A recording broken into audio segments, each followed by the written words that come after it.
Dear Singapore parents, my name is Jason Wong.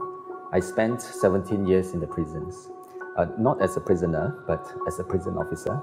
And that was where I learned a lot about parenting. In fact, after talking to the prisoners about their crime, their drugs, where they hide their guns, where they get their drugs, what's the meaning of the tattoo, what gangs they belong to, I began to talk to them about the family, their childhood days. And that was when they told me a lot about their families, their parents, and I began to learn that we must never outsource parenting. If we are parents, we must be responsible to bring out our own children. Now, I'd like to share with you two parenting formulas. The first formula is this: parenting equals to mothering and fathering. Now, I know some of us think that parenting equals mothering, fathers, you don't have to be around, but the research shows that fathers are important, in fact, in some cases, even more important. Now, let me explain. Mothers buy toys.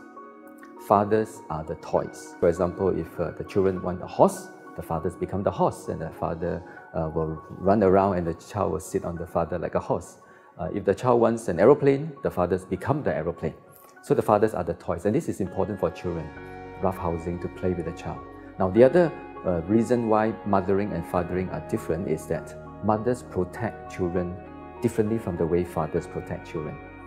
Mothers will say things like, "Don't run so fast, be careful, don't run so fast," or "Don't climb so high, come down, be careful," or "Don't throw so hard, don't throw, you will break something."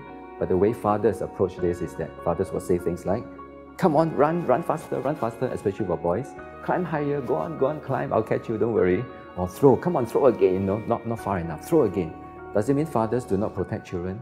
No, fathers protect children by preparing them for the future. Mothers protect children by making sure they don't get into trouble today. So both mothers and fathers are important. Now, the second formula is this: rules plus relationship equals response. Rules minus relationship equals rebellion. I know a lot of parents ask me, because I work with the children's homes, I work with youth in the youth hostel, the delinquent youth.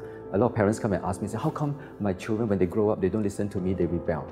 I think the question is not so much of the rules, because rules are everywhere. Rules are in the classroom, rules are in society, rules are in the army camp, rules are in the prisons.